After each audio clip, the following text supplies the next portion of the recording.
Antarctica is one of the most spellbindingly beautiful places that you'll ever have the good fortune to see. People think of it as being this sort of desolate white place, but it's a place of light and of colour because you have light being reflected in every tiny crystal of snow and ice that there is.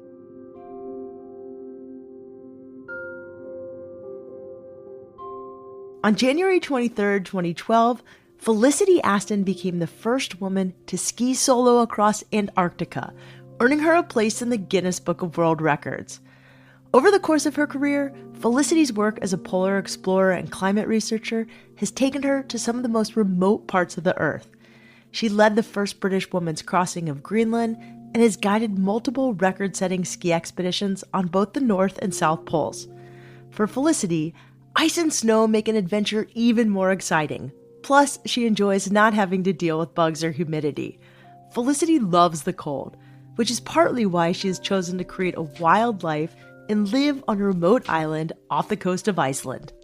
I'm Shelby Stanger, and this is Wild Ideas Worth Living, an REI Co-op Studios production presented by Capital One and the REI Co-op MasterCard.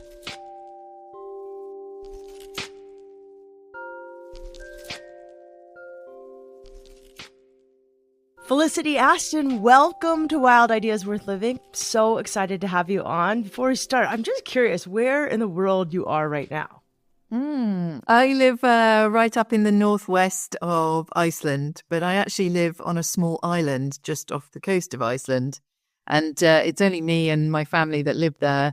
And so in the winter, that becomes a bit problematic because the seas are quite big. So because my little boy, who's 7, he goes to school, and it got a bit much trying to bring him across the sea every day for school. So from about now, until maybe end of January, we live in the nearest town to us, which is called Ísafjörður, and it's right up in the northwest of Iceland.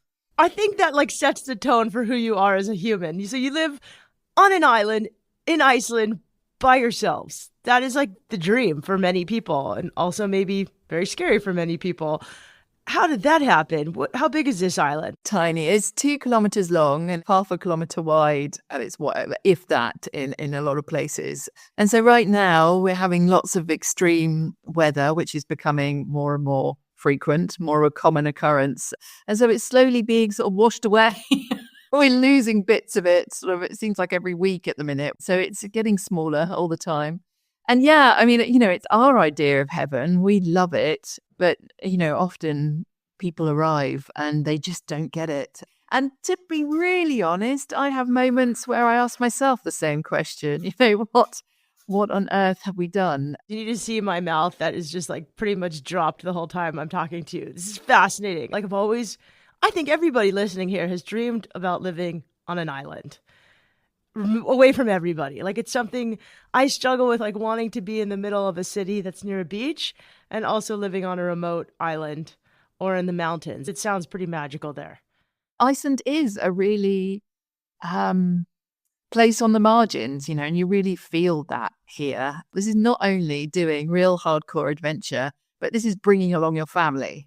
This is making it part of just your normal existence and not thinking it anything special. And that, I guess that's what led me to believe that I could make a home and a life here.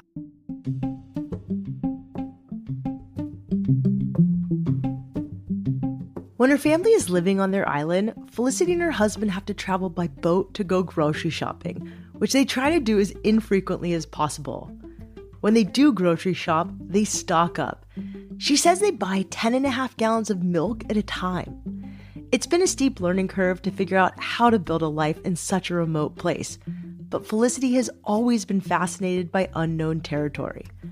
Growing up in an urban part of England, she became a Girl Guide, which is similar to being a Girl Scout here in the US. In college, Felicity studied meteorology and ended up joining a youth expedition to Greenland. On that trip, she realized that people could actually make a living doing outdoor expeditions. After graduation, Felicity landed a job in Antarctica, which jump-started her polar career. I think probably the thing that really set me off on this path in life was probably my first job after university, which was with the British Antarctic Survey. And that's the UK's main government-funded research programme in Antarctica. So they operate 2 continental research stations, and I was posted to the largest of the 2 as a meteorologist. And that was my first ever proper job at the age of 23.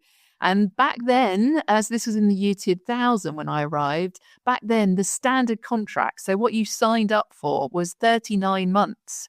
So it was a big commitment to make at the age of 23 to stay in this tiny little research station cut off from the Western world for that length of time. But then it set kind of the path for the rest of your life, it sounds like, that time. Yeah, I mean, now looking back on it, yes, I think it did. I mean, part of that is that it made me thoroughly unemployable. I mean, having that experience where you are your own boss and completely in control of your entire life, and yet in this kind of institutional bubble of a research station. So, I mean, I remember when I first came back to the UK after that sort of 3-year period, feeling a sense of shock when I ran out of toothpaste. And it was like, oh, I can't just go to the cupboard at the end of the corridor and get more toothpaste. I need to actually go and find where they sell toothpaste and buy myself some new toothpaste. And it all came as a bit of a shock to have to deal with that day-to-day life again. But it also left me with this sense of, I had this itch that I needed to go and scratch, and a normal 9-to-5 job wasn't going to do that for me. So that's what I mean by making me pretty unemployable. The idea that I would have to ask for permission to disappear off on a journey from an employer, I couldn't really fathom doing that. During her time with the British Antarctic Survey, Felicity had gone on a handful of winter expeditions and learned how to stay safe in harsh conditions. This included carrying a lot of gear, like an extra tent, extra food rations, a massive first aid kit, and bomb-proof radios. The load was heavy, but it also allowed her to be prepared for all kinds of scenarios. When her time in Antarctica was coming to a close, Felicity decided to head north to the Arctic. Once she got there, Felicity traveled with a group of British and Norwegian ex-special forces who taught her to move lighter and faster. As she started organizing her own expeditions, she found a balance of carrying only what she truly needed while remaining safe and being self-sufficient. After 10 years of refining her own style, Felicity embarked on her record-setting trip across Antarctica. After a while of putting together these expeditions that were continually getting bigger and more complicated and arguably more risky, I hit on the curiosity about, well, what would it be like to go by myself? I'd read about peers as well as people in polar history who had gone alone, and reading about their experiences, I started asking myself, well, how would I deal with that? Would I rise to the occasion in that way, or would I be found wanting? And the other thing was I'd only done team expeditions before, and I was really keenly aware of how much I relied on being surrounded by other people as motivation, as a means to self-discipline, particularly when you're in a leadership role. You don't have the option of going, oh, I'm not getting out my sleeping bag today. It's too hard. You have no option but to bring the best version of yourself. So I wondered, okay, if it's just me and there's no one to see what you do, am I still the same person? Do I still follow the rules? Do I fall apart? Do I, what happens? Those were all questions that I found fascinating to try and answer. How long did it take for you to prepare for this expedition? And what did that look like? Well, you could argue that my entire expedition career up until that point had been preparing me for it. To put yourself out in that situation, you have to have the skills, the knowledge, and the confidence, because, if you put yourself out there and then you need help, you're asking others to put themselves at risk to get you out of that situation. So, it took me a good decade or so of gaining experience before I felt that it was responsible to to put myself out there. But the mechanics of the expedition itself came together pretty quickly, probably in about a year. And I think that was because I just completed a big expedition project and was already putting together another big expedition project. So, I had all the contacts in place and my network was pretty cutting edge and up to date at that point. So I was able to take advantage of opportunities in terms of piggybacking my logistics on what else was going on and things like that. So if I was to set out to plan the same journey now, it would take me a lot longer. But that one took a year. Incredible. It took you 59 days. Of skiing, yeah. So I was out there about 64 days on my own because it took a bit of a while to get going. And then I had a bit of a wait at the end before they came to pick me up. But yeah, it was, I did see people during that time. So I started on the Ross Sea side of Antarctica and then climbed up through the Transantarctic Mountains to the South Pole, which sits more or less sort of at the center of the continent. And that's a full-on research station there. So there's a massive 2-story building on stilts and there's a very active skiway. So most days they'll have a plane coming in. So it's a really busy, active place. So I knew I was going to see people at the pole. And it was interesting about the psychological impact of that, because you're out there on your own and you create this kind of fragile psychological bubble where you're managing, it's like a coping strategy. And then suddenly you know that there's people out there and that changes the whole mental dynamic, because now you know that should the worst happen, there are people not a million miles away that would come and help you for sure. And it just instantly changes everything. But of course, for me, I was only halfway through my journey, if that. I think it was about a third of the way in terms of miles and kilometers. So now I had to sort of let go of that safety and put myself back out in what I knew to be a very mentally challenging space, frightening space. And that was perhaps one of the hardest aspects of the whole journey, was having that shift from a place of vulnerability to a place of safety, to then put yourself back into a place of vulnerability immediately afterwards.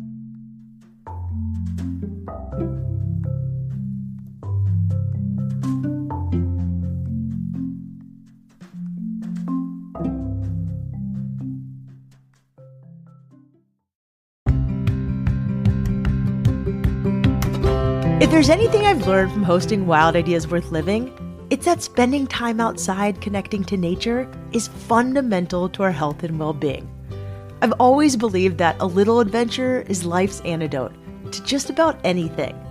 But the truth is, millions of Americans lack access to the outdoors and don't feel safe or welcome outside. That's why every year Capital One and the REI Co-op MasterCard donate $2 million to the REI Cooperative Action Fund, supporting nonprofits that create a more equitable outdoors for everyone. Plus, the REI Co-op MasterCard offers great benefits, rewarding everyday purchases to support your outdoor adventures. To top it all off, you can see if you're pre-approved for the REI Co-op MasterCard with no risk to your credit score.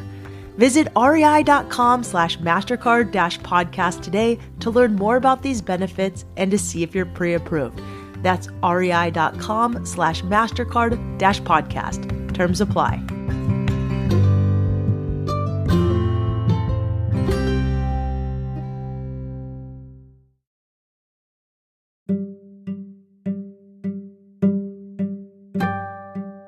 Once polar explorer Felicity Aston decided to cross Antarctica on her own, she had a lot of work and preparation to do. She knew all about route planning and gear prep from her previous polar expeditions, but Felicity also needed to raise enough funds to pay for her travel and food. There are significant costs that are unique to traveling to this part of the world, like plane fuel and infrastructure fees. Luckily, Felicity was able to secure a few commercial sponsorships. On November 25th, 2011, she was dropped off on the Ross Ice Shelf on the Antarctic coast. Okay, so helicopter drops you off, and then it flies away. What was that like? Like, when you saw the helicopter, just see ya, just you. Yeah, I mean, the shock of the isolation, and it was a shock, it sort of manifested itself physically. I started shaking and trembling, and it changed everything. It changed my thought processes, it changed the way I made decisions, it changed my priorities. But I think the root of it, the root of that fear, was the fact that it was abundantly clear that I was completely responsible for my own well-being. And that's a pretty rare thing in life. Most of our lives, for the vast majority of the time, we are surrounded by help.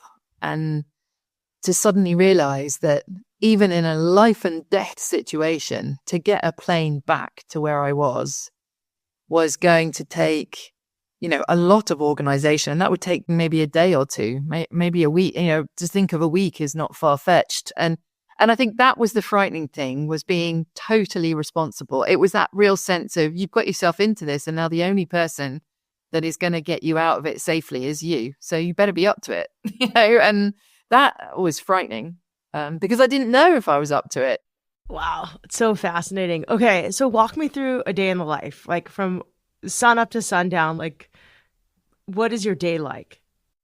It's really easy to recount it because I relied heavily on routine. Everything down to the minutest action was embedded in a routine that did not waver. I mean, that was deliberate, because if you're following a routine, your body's just going through the mechanics and doesn't have to engage the brain.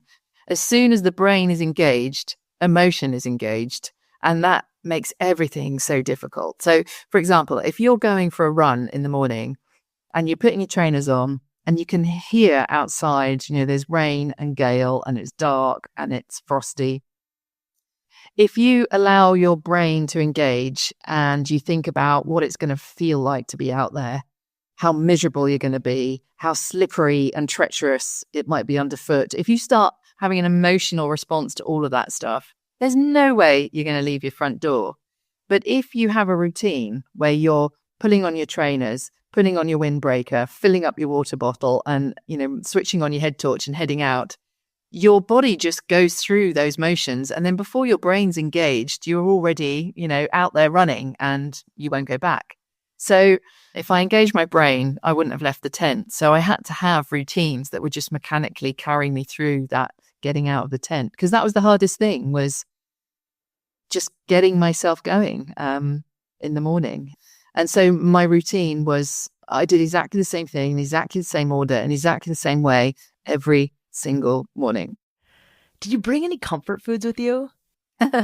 Well, I didn't allow myself any luxuries. Weight, you have to pull everything that you have with you and you have to tow it in a sledge behind you. So my combined sledge weight, I had 2 resupplies along the way, but when I set out, my combined sledge weight was 85 kilos, which is nothing. That is significantly below a lot of other start weights. And the reason it was so low is because I worked hard at minimizing everything and making some real tough but calculated decisions about, not taking spares, not taking duplicates of things, not taking tools, not taking luxuries. But the one thing that I did allow myself... 200 pounds, just for our listeners that don't do kilos. Oh, yeah, sorry. 187 pounds. It's amazing. But one of the luxuries I did allow myself was a large tub of peanut butter. And at the end of each day, when I was sitting waiting for the snow to melt to make my water that I would drink and use to make my food in the evenings, I would put a spoon into this tub of peanut butter. And of course, it was frozen solid. So I would scoop it out like ice cream. It would always be a little bit soft because it had so much fat in it. I don't think it could completely freeze. But I would eat this spoonful of peanut butter like it was ice cream. And that was my one, for the minute or so that experience lasted, I really eked it out. And that was my pressure valve for the day, was having that spoon of peanut butter. So peanut butter holds a special place in my heart. I do a spoonful of peanut butter sometimes just before I go to bed, and I did not do any activity during the day, but it is a pretty delightful food. What about gear? Was there like a piece of gear that you just especially will never not take with you on an expedition? Yeah. I mean, every element of that setup that I took on that trip was something that I had tried and tested on every other expedition and would never have gone without. So, I mean, I always use Hillyberg tents because they are home. And I couldn't imagine going on an expedition without them. And then there's a particular type of MSR stove that I always use. It's the sound of it. Brings you, there's two sounds in the world that I think, just so comforting and reassuring. One is the sound of that particular stove going on. It roars like a rocket engine, and you are going to be warm, hot, and fed within seconds. It's that kind of, and it elicits an emotional response. And the other sound is the noise of an ATM machine counting out cash. I think those two noises are two of the best noises in the whole entire world. But then things like my down booties, I've got these wonderful down booties that I put on my feet, and we used to call them happy boots or happy socks, because you just know you're going to have warm feet within minutes. And then I always take a big tub of moisturizer. And how many teams of guys have I been out with where they've teased me rotten about, oh yeah, moisturizer. But at the end of the expedition, when their faces are looking like they've been dipped in acid, they've got all sorts of cold injuries, peeling skin, all the rest of it.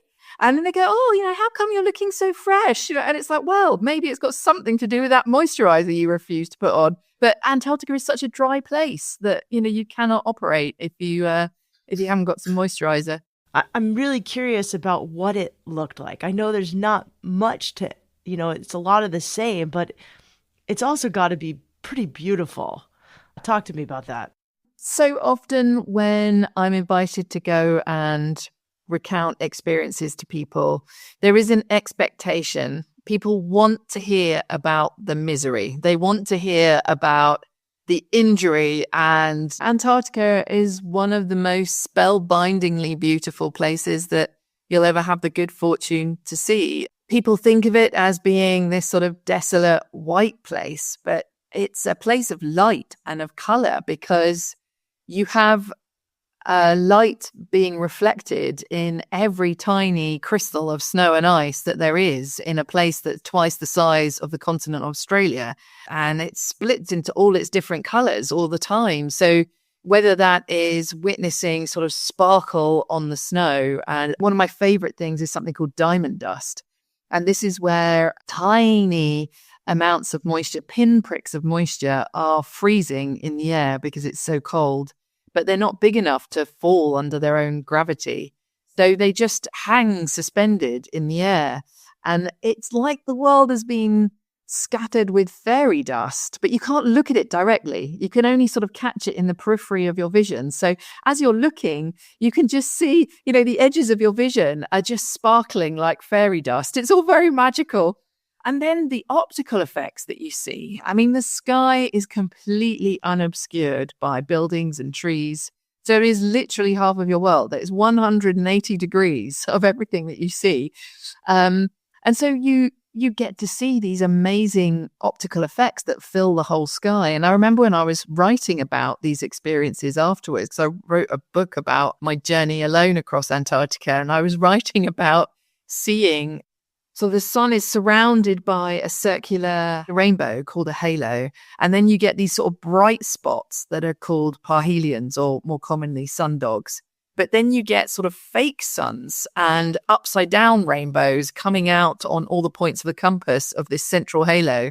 So it can be hard to really convey how spiritual it feels to see something like that. And, I'm not particularly a religious person, but, there was certainly a feeling of spirituality in a place like that, because it just seems impossible that you are still on the same planet, that all of this is not orchestrated by some higher being that has impeccable taste, that can create these wonderful things that you really literally could not have imagined before you see them.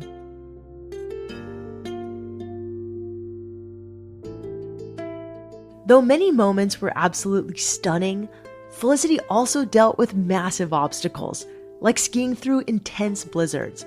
There were times the snow was so intense and the whiteout so severe that she couldn't see, hear, smell, or taste anything. It was so disorienting that she felt nauseous. Even through exhaustion and loneliness, Felicity kept putting one foot in front of the other. After 1,084 miles, she finally reached the other side of Antarctica on January 23rd, 2012, 59 days after she began her trek.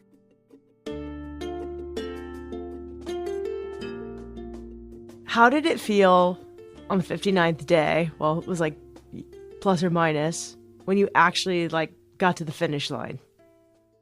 Yeah, I got there and I knew that I was there because my GPS was telling me that I was now, on ice over water rather than ice over land. But I didn't stop immediately. I kept going because there was just this sense of momentum. It was like a big juggernaut that has to work its way down through the gears before it stops, and we'll travel 10 miles in the process. I was a bit like that. I kept going for a good, I don't know how long, even after I knew that I could stop. And then I just sort of sat down on my sledge, and there was a lot of relief, of course. I was going through an area where there was a lot of crevasses. So now I didn't have to go anywhere. The plane would come to me. So there was huge amounts of relief, but then also a lot of disbelief, as what had just happened. And my brain couldn't really process all those experiences and that high level of alertness that I was in constantly, trying to second guess myself all the time, trying to predict what might go wrong in the next seconds and do something to prevent that happening. That high level of mental stress, it took a while for that just to wind down. But for the only point in my entire expedition, I pulled out my camera and I took a video rather than a photo. And I think it was because I realized that I was just too befuddled in that moment to express what it was. So I needed to film it. So I've got this wonderful sort of 4-minute film of me talking into the camera at the moment that I stopped my journey and started processing the fact that I'd made it. And it's really difficult for me to watch because obviously I'm very emotional, but I think you can also just see the mental exhaustion, and it's a difficult watch. So there it is, Hercules Inlet and the Ronnie Ice Shelf. The opposite side of Antarctica to the Ross Ice Shelf where I started. I got here about 20 minutes ago. I've just been sitting here ever since. I don't really know what I was expecting. Don't really know what it all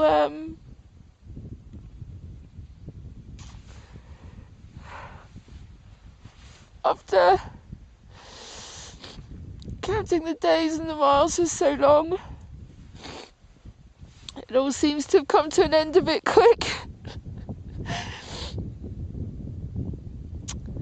And now here I am.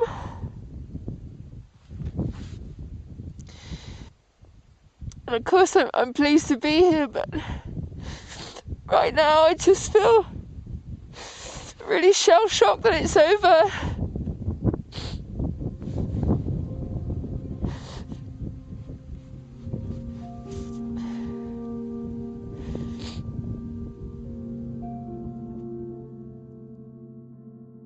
A lot of people do these wild ideas and then they're kind of a mess afterwards. Yeah. Well, I mean, I was very fortunate because the Antarctic season is a real hard close. The last planes leave and they have to leave because the winter storms start coming and they cannot risk getting trapped in Antarctica because they would not survive a winter.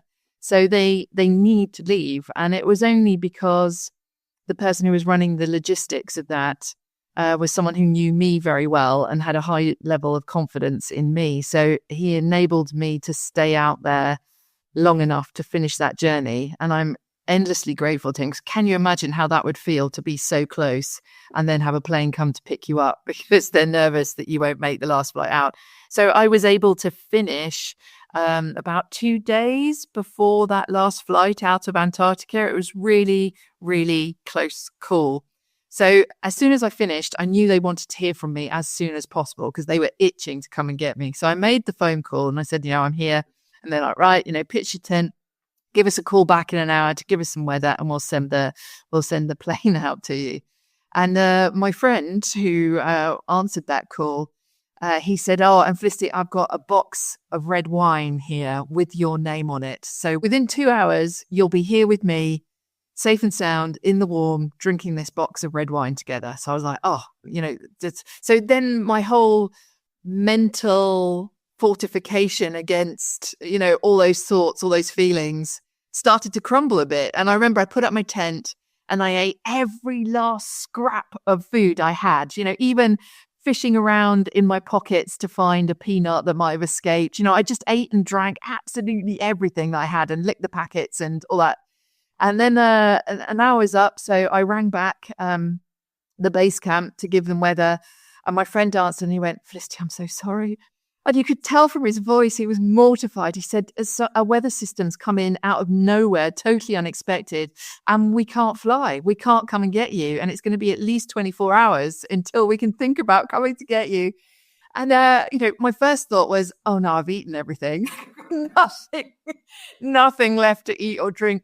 But my second thought was just, I've let my defenses down. I'm already in my head. I'm already back in the base camp. I'm already safe. And the thought of spending another night alone, having to look after myself, it nearly broke me.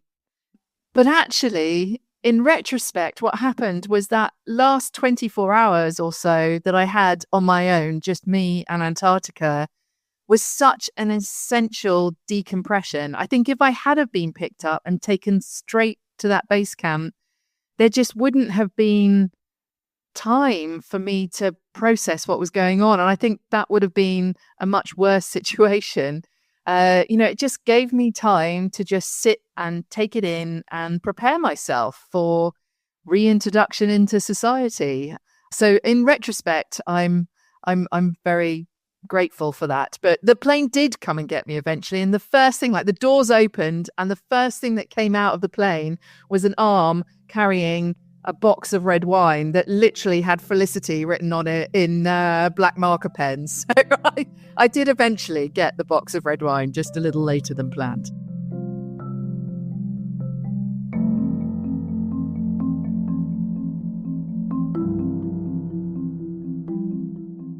What are some of the things that, you feel like in you changed after?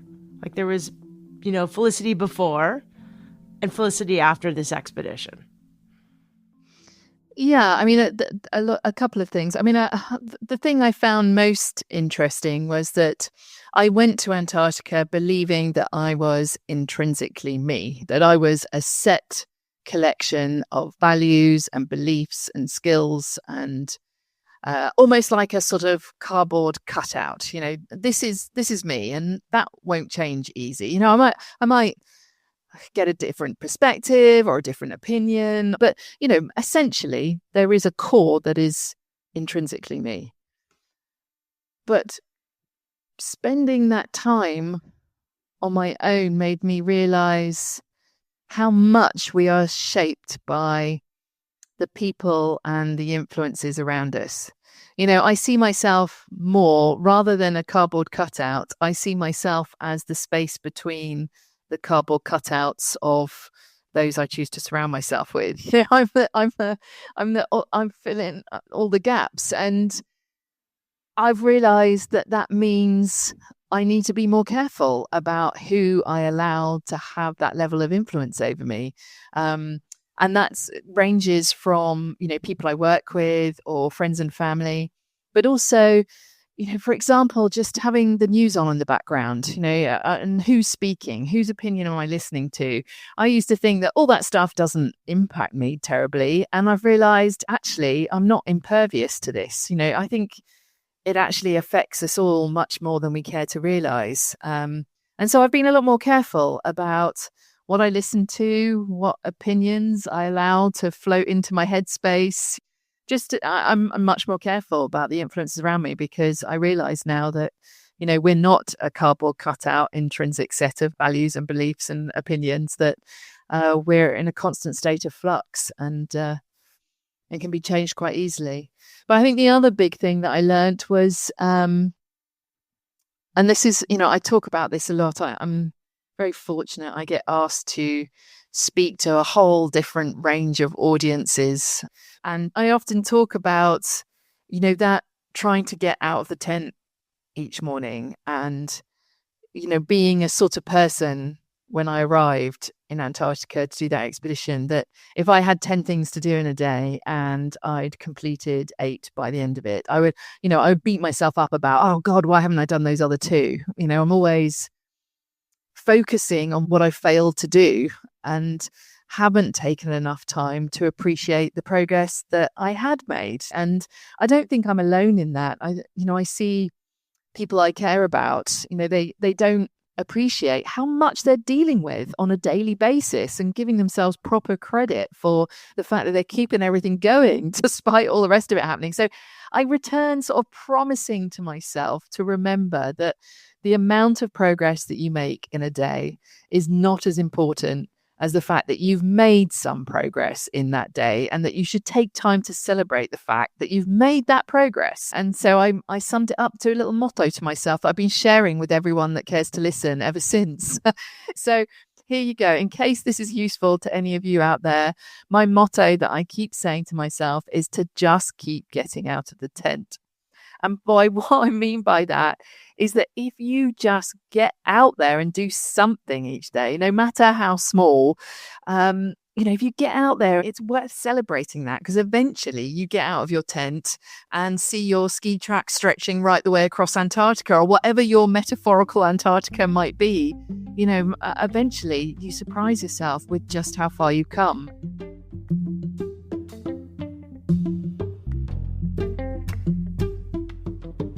If you want to learn more about Felicity and her journey across Antarctica, you can get her book Alone in Antarctica wherever you buy books. Felicity also has several more recent books about her other expeditions and experience as a polar explorer. You can find those on her website at felicityaston.co.uk. That's FELICITYASTON.co.uk.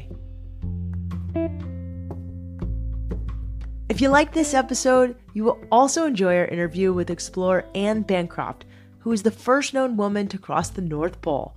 We'll link to it in the show notes. Wild Ideas Worth Living is part of the REI Podcast Network. It's hosted by me, Shelby Stanger, produced by Annie Fassler, Sylvia Thomas, and Sam Piers-Nitzberg of Puddle Creative. Our senior producers are Jenny Barber and Hannah Boyd. Our executive producers are Paolo Motola and Joe Crosby. As always, we love it when you follow the show, take time to rate it, and write a review wherever you listen. And remember, some of the best adventures happen when you follow your wildest ideas.